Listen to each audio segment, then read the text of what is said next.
What's going on, everybody? Eric Lindquist at Stochastic here on the OddsShopper and OddsShopper Golf channel with another edition of Lindy's Best 9 Bets. Hit that like button, subscribe button, notification bell as we get going. It goes a long way for me on this video and goes a long way for you because you become a prize whenever great betting content is going live here at our little neck of the YouTube woods.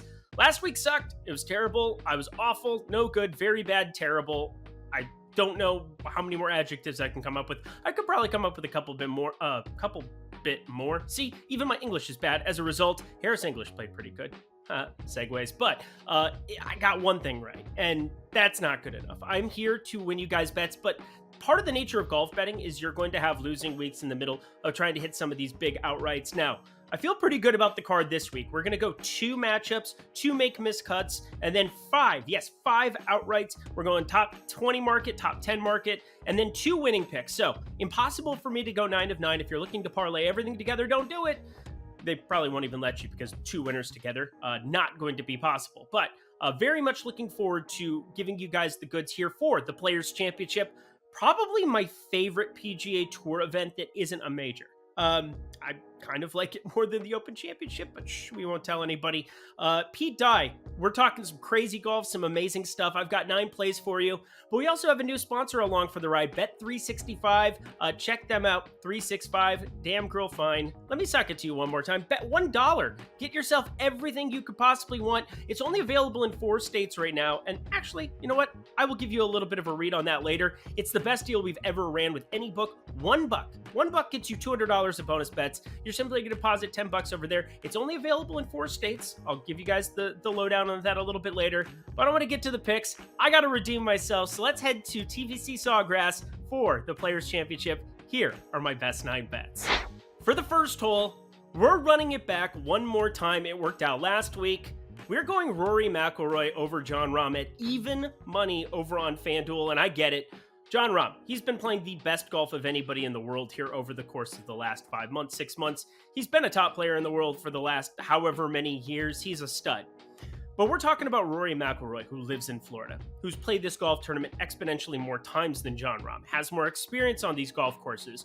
That was the whole reason that I wanted to back him at the API over Jon Rahm, and we saw an absolute meltdown by Jon Rahm off the tee over the course of the entire week. He had the amazing Thursday round, came out of the gates hot, but he lost 6.8 strokes off the tee.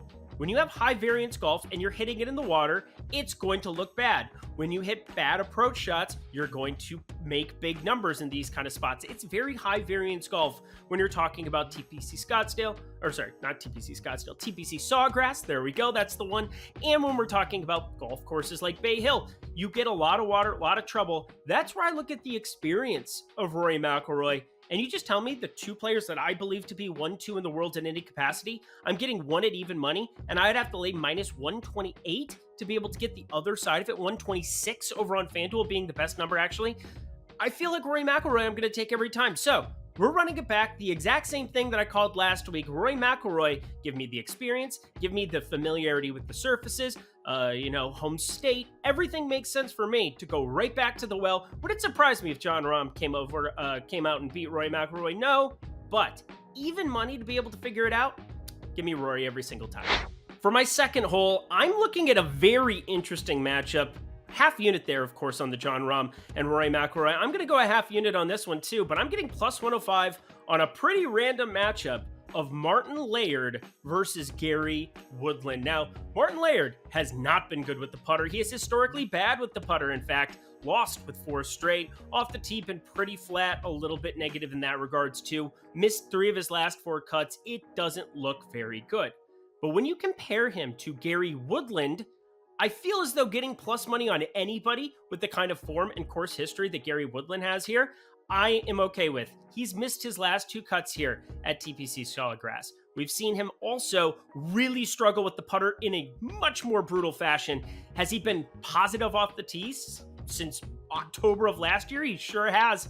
But this putter is broken, and I don't know how he goes about to fix it. He missed the cut at the Arnold Palmer, and the irons just disappeared. He will disappear into the abyss if he doesn't have that part of his game.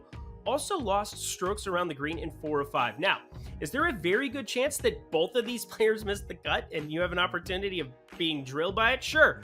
But if Gary Woodland starts to show any kind of signs of fading with these irons, his putter is beyond broken, even worse than that of Martin Laird. So, pretty random to see the Scotsman on the card in any capacity. I know he's somebody that Eitan Shander, one of my buddies here on the OddsShopper channel, gave a shout out as an outright winner. I don't know if I want to be going that nuts, but Gary Woodland, definitely somebody that I want to attack in the matchup markets. I think he's a little bit overvalued. It's not that books don't understand that he's playing poor golf, but I don't think it's perfectly described how bad he's been on this golf course, along with his current form. So that's two strikes against him, one against Martin Laird, just in terms of current form there. I think getting plus money on anybody up against our guy Woodland, shout out Jayhawks, Rock Chalk, Jayhawk, no thank you, go Martin Laird.